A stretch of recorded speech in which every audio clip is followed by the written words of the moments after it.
welcome. We really appreciate you joining us. This is Vision Plus. I'm Bonnie Libhart, along with Emily Libhart. She's my daughter, or I'm her mother. And we're going to talk... One or the other. We're both, aren't we? Right. We're going to talk about family reunions and our influence on family reunions. Because summertime is a time when families get together, and when we get our family picture made, we always want to stand a certain way and sit a certain way. But mainly we want our light to shine. For them. Now, you just came back from visiting the family in Pennsylvania. Right. Why don't you tell about the emotions that you went through with your grandmother and your uncles? And Well, I was on the airplane, and you know how when you're on an airplane, you can, when you're up in the sky, you can look down and see all the houses and the little teeny weeny cars. I always thought that was cute. It reminded me of the train stations that when we were little, you know, the little baby houses and the little baby trees around the train track. Anyway, I noticed when I was traveling at night, flying in the plane at night, I would look down, and we were so far up that the only thing that I could see, clearly see, were the buildings that were lit up, that had lights. I could see headlights on the cars way below. I couldn't see the car, but I could see the headlight. And a verse came to me, and it says, "You are the light of the world." You don't take the light and hide it under a bushel, but you put it on a stand so that it gives light to all the house.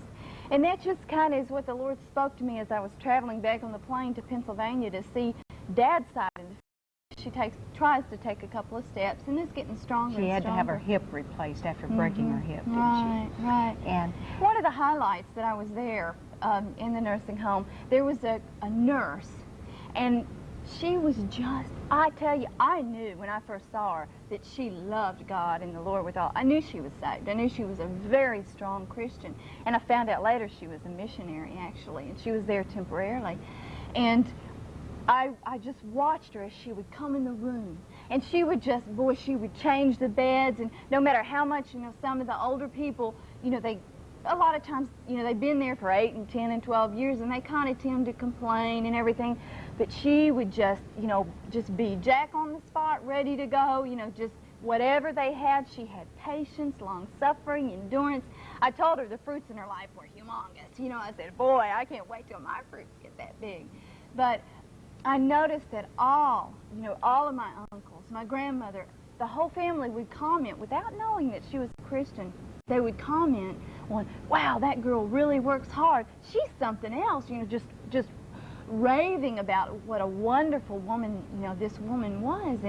And it just kind of reminded me of, that's how we can touch people. You know, that's how you can touch your family. That's how you can touch people.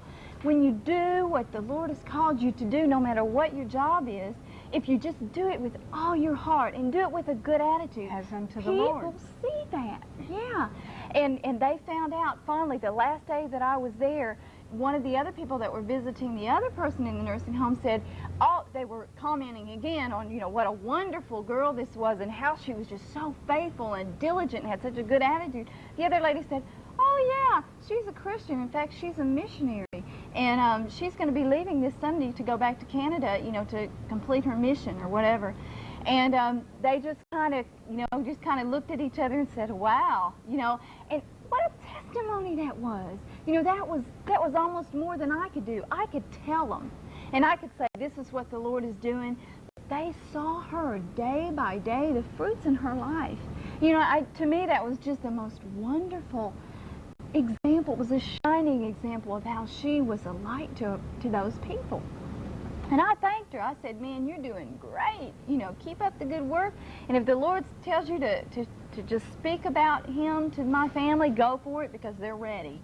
They know that they're going to believe and trust what you say. So I just thought it was really neat the way that the Lord moved. I think you got ministered by her. Oh, I did. And I know in my heart that she does, you know. I asked her, you know, then moved. it dawned on me about 5 minutes later, it's Sunday. There isn't mail. They're just not used to, you know, you're talking. the first girl in 83 boys. They're not used to it. They're not used to it, yeah. And it was really amazing just to see the differences, you know, just was hard to communicate with, and they don't talk. And they love you. When you are having your, come over closer, your family reunion pictures, stand at an angle. Yes, that's right. Stand at an angle, and you will see that your shoes, put your feet at an angle too when you have that family reunion picture made. With a magnificent